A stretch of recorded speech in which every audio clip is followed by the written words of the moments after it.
tras la paralización de Conga, esto ha tenido su impacto en Galeno, en Michiquillay, que ha sido devuelto, en La Granja, que no se mueve. Estamos viendo lo que ha pasado en Río Blanco. Todo esto está significando más de 20.000 millones de dólares parados allí en el norte. Cuando nos movemos al sur, estamos viendo lo que ocurre con Tía María. Y no es que la compañía, la responsable, Southern, no esté lista para hacer la inversión.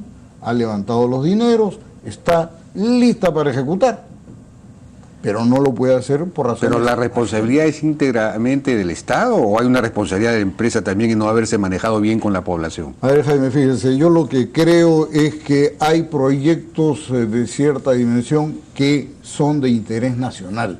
No es única y exclusivamente un tema de privados. No, eso de acuerdo, pero digamos...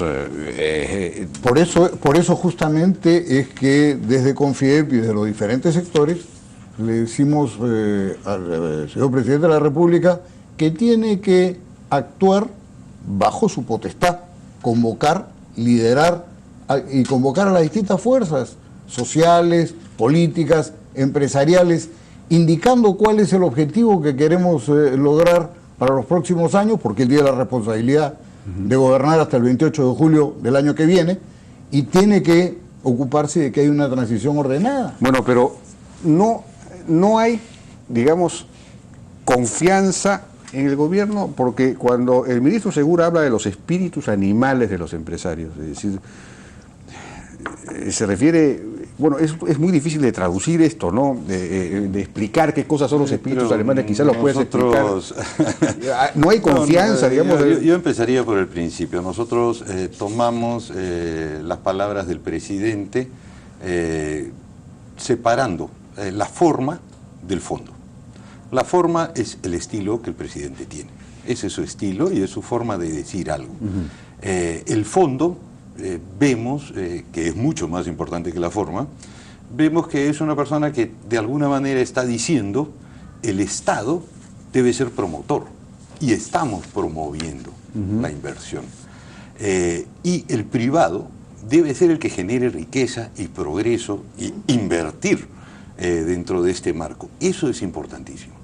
Entonces me parece que lo dicho por el presidente... Qué inteligente, ha sacado lo positivo de la declaración.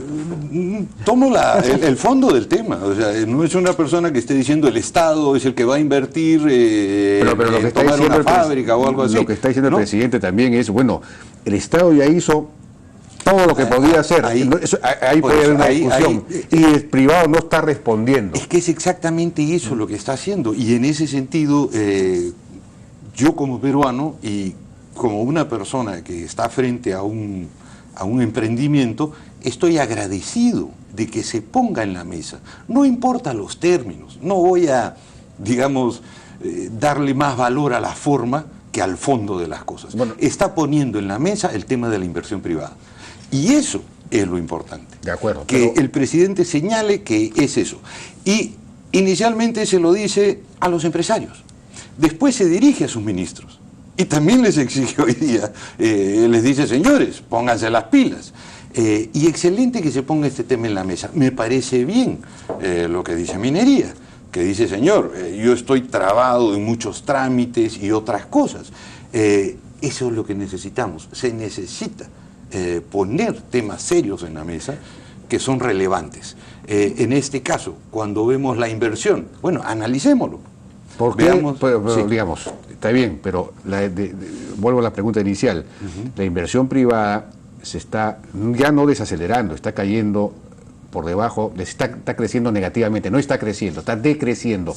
¿Por qué? Sí, si vemos, digamos, la inversión como un todo, hay que partirla en los fragmentos que realmente tiene. Hay inversión privada y inversión pública. Sí. La inversión privada puede ser extranjera o puede ser nacional. La pública obviamente es nacional.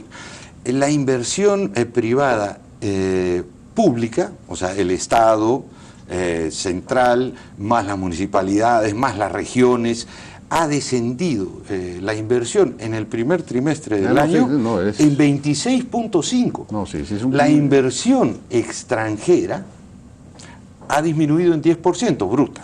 en 10%, y la inversión, digamos, de los privados ha disminuido solamente 3.9%.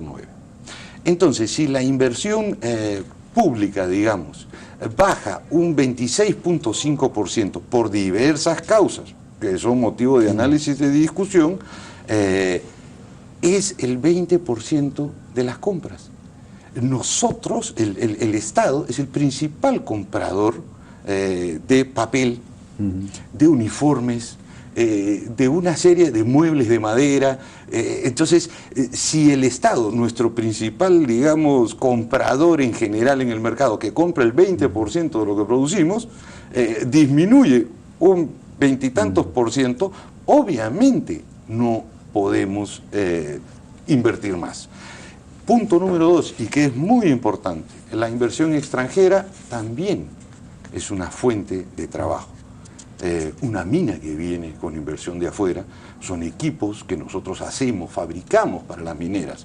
Le fabricamos equipos metalmecánicos, por decir, y hemos empezado a exportar hace buen tiempo, gracias al desarrollo que ha habido y al encadenamiento que ha habido con la minería, que ha jalado otras industrias, plásticos, cascos, botas, transporte, tubos, maquinaria, 20.000 cosas. Y un punto más, y creo que va también al... Y esa demanda se ha pagado, digamos, porque de todos modos han ingresado nuevos proyectos. Chinalco ha comenzado a trabajar, hay Constancia, el proyecto Constancia, sí, claro. Hay 2 o 3 proyectos nuevos, digamos, sí, pero no es suficiente. No solamente no es suficiente, sino que yendo al punto, digamos, que es muy importante de entender, es cómo se hace la inversión pública. La inversión pública es el Estado recauda impuestos. Y con esos impuestos obtiene un dinero el cual puede gastar. En nuestro caso, en el caso de los privados, nosotros, ¿qué cosa invertimos? Invertimos en una fábrica, la ponemos ahí y no hay forma de que nos vayamos, no somos aves de paso. Una fábrica uno no se la puede llevar, un comerciante sí. Y al poner esta fábrica, ¿cómo la vamos modernizando? Con las utilidades. Y las utilidades de las empresas han bajado terriblemente. En pocas palabras, no tenemos dinero para invertir. Si tenemos utilidades, invertimos. Y ojo, esas utilidades van una parte para el Estado, una parte repartida entre los trabajadores y una parte, obviamente, el dueño puede quedarse con algo, pero si quiere seguir viviendo de esa fábrica, tiene que invertirla. Si tenemos poco margen, si ganamos poco, poco podemos invertir. Hemos perdido 2 puntos porcentuales en cuanto a margen. De acuerdo. La otra observación, que tiene que ver un poco con lo que mencionábamos antes, dijo el presidente que se han adjudicado como una demostración de lo que el gobierno está haciendo y que no, cómo es posible que no responda el sector privado. Se han adjudicado 28 proyectos en la modalidad de asociación público-privada por 20.500 millones de dólares. El doble del gobierno anterior, además aprovechó para decir. Pero Gonzalo Prialé, por ejemplo, señala que ahí no hay un problema de confianza, digamos, o de falta de confianza del sector privado en el sector público, porque la confianza ya se dio cuando se participó en las licitaciones y se ganó las licitaciones, en fin, en los procesos de las concesiones estas de asociaciones público-privadas. El problema es que esos proyectos están parados, es decir, se adjudican las concesiones o las asociaciones público-privadas y no pueden comenzar a ejecutarse por los permisos, las expropiaciones que el gobierno...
industrial, sobre el tema pesquero, está tan enredado y tan trabado que lo que va a terminar pasando, hoy día conversaba un molinero, me decía, mira, el dólar, al no entrar dólares a la economía, el dólar se sigue disparando.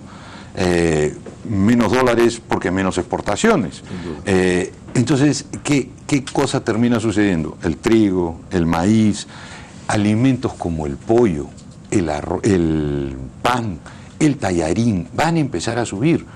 Yo hablaba con ese, por el dólar, porque no estamos generando, no estamos produciendo lo suficiente, y eso se va a sentir en la mesa.